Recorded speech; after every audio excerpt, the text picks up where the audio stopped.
In a space opera built to epic proportions, with even larger conflicts and massive weapons and infinite amounts of death, suffering, and destruction, I think I found the most tragic storyline of them all. Each pod belongs to the numerous representatives and delegates. Which one belongs to the clones? Clones do not have representation in the Senate. They never have. Why not? We're part of this galaxy too. The last few episodes of The Bad Batch really struck a nerve with a lot of us Star Wars fans, especially for those of us who grew up watching the heroic clones fight and die for the Republic in the Clone Wars series. Their future was always unknown. There was always this looming knowledge that one day the clones would be replaced by the Imperial stormtroopers. But at least back then, during the middle of the Clone Wars TV series, that day seemed so far in the future. But a lot of time has passed since then. We, the fans, well, we've gotten older. The clones have also gotten older, and the Clone Wars TV series has ended, and it's now branched off into the Bad Batch, and now we're about to witness the end of the Clone Trooper program. The decommissioning of these brave men who know nothing but conflict, suffering, and sacrifice. We have to finally face the cold, hard truth that these clones, when removed from their battlefield glory, their epic charges and last stands, are seen as something hardly even human. They're not individuals. They don't have the rights that all sentients do in the galaxy. These clones are treated like military assets.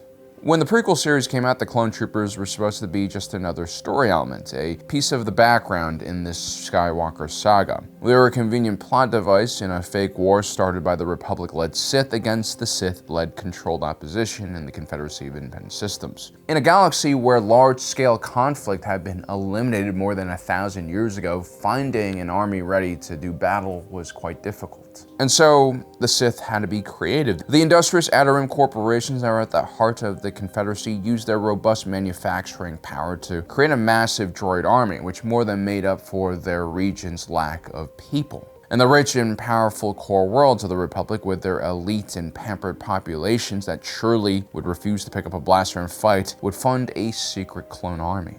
In the early 2000s, having clones in your sci-fi franchise was a pretty cool thing to do. And that was because at the time, cloning was in. I mean, there was a sheep named Dolly who had been cloned, and there were even discussions about the ethics of cloning human beings. But then something happened, something I think not even George Lucas foresaw. Lucas would start the Clone Wars TV show. It was supposed to explore the transformation of Anakin Skywalker from a young troubled Padawan in Episode 2 to the full-blown dark side tainted Jedi Knight that he would become by Episode 3. And while most of the episodes of the Clone Wars did focus on the Jedi and their ordeal, you naturally also had a lot of stories that introduced us to the faceless clones from the movies. After all, this was a TV series about the war, and the clones did the majority of the fighting and dying.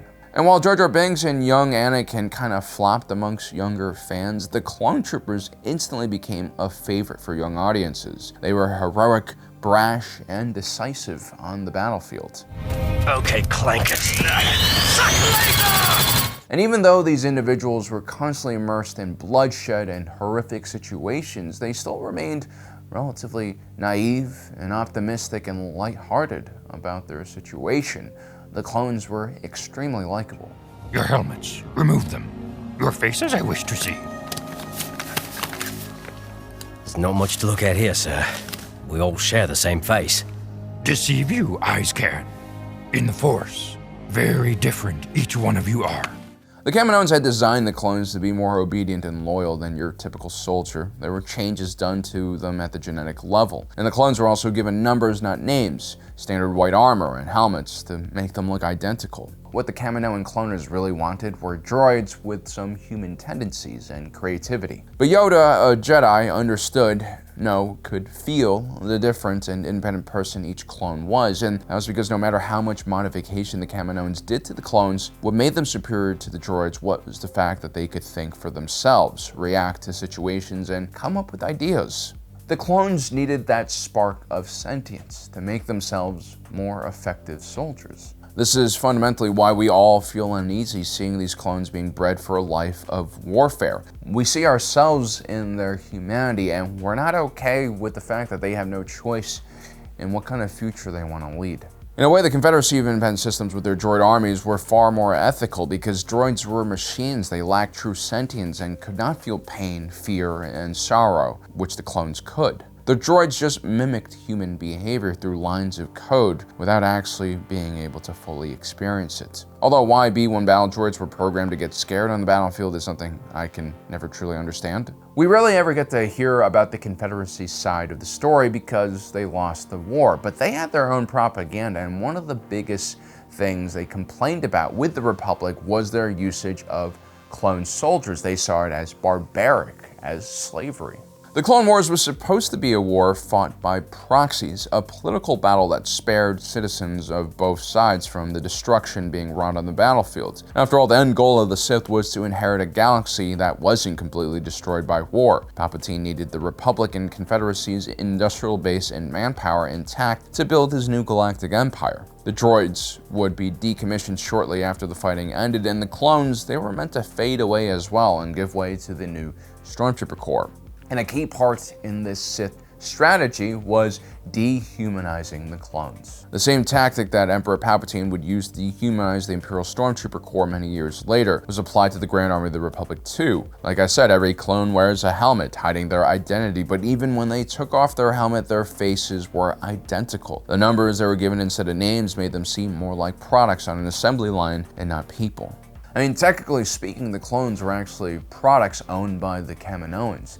This is why they didn't have rights. This is why they didn't have representation within the Senate. And this is something that really should have bothered more people in the Republic. The truth is, on the hierarchy of things, the galaxy had to worry about in 22 BBY. The welfare of the clones was just not high enough to warrant more attention. If anything, the mysterious appearance of the clone army was a godsend for the completely unprepared Republic. I'm sure that any protests against the use of clones were quickly silenced, and those people were probably locked away until the end of the war. And so we didn't have discussions about the ethics of using clones, the ethics of genetically altering these young men so that they aged at twice the normal speed of human beings. This shortened their training and development time from 18 years to just 9, which greatly increased the Republic's production abilities, but at the same time robbed all of these young men of half of their lives. This brought up another uneasy fact that most of these clones, despite looking like adults, had the minds of 9-year-olds. Interesting enough, the Jedi were in the perfect situation to understand the clones. Their own messed up circumstances allowed them to basically overlook the ethical concerns of the clone troopers' deployment. You see, the Jedi and clones both never had a choice in what they could become in life. Both were taken from a young age and trained to fight and defend the galaxy. That was their purpose, their duty, and so neither organization ever questioned what their lives would be like if they were given a choice to choose another path.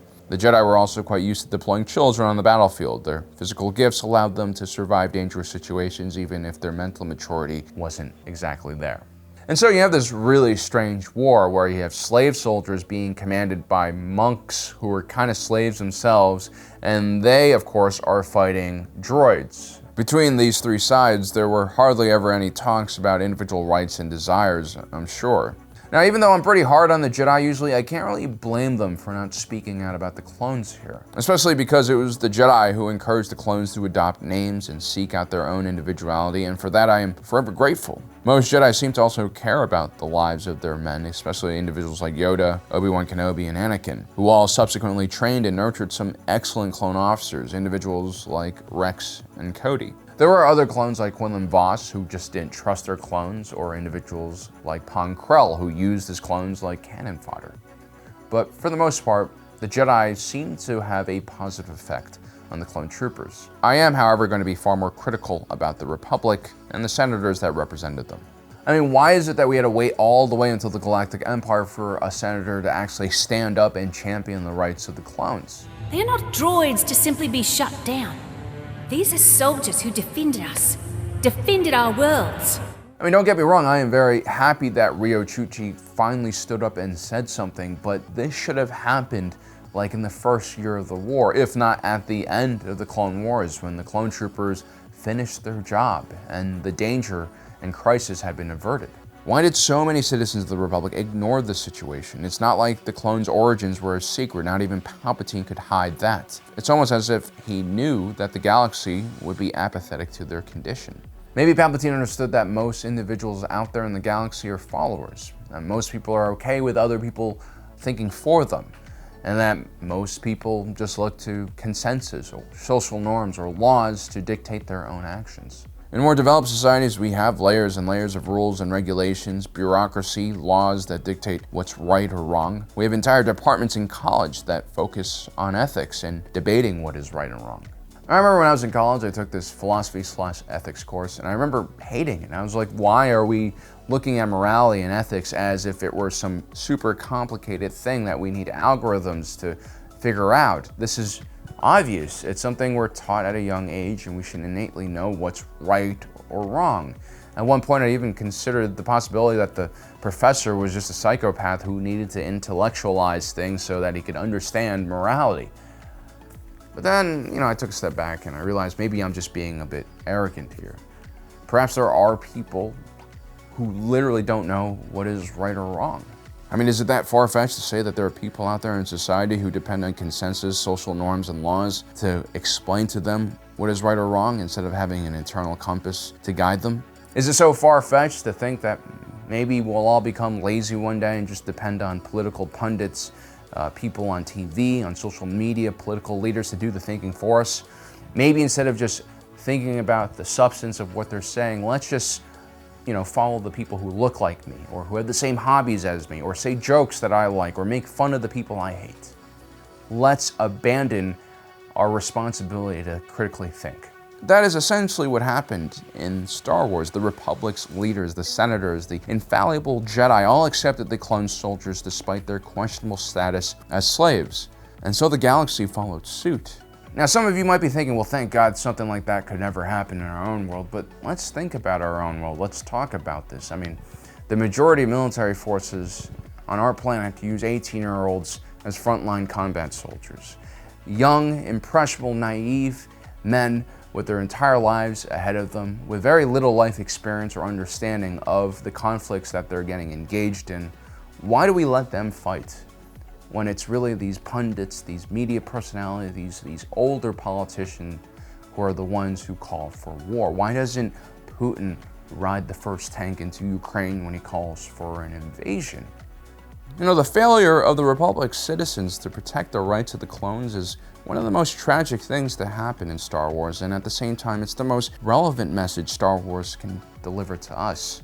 And so I'm going to leave you guys off with this.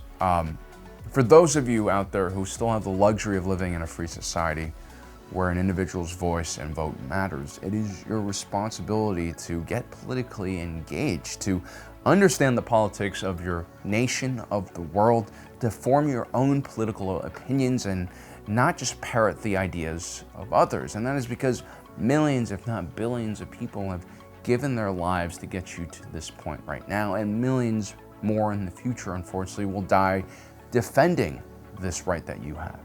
So don't take it for granted. Use your voice. Treasure it.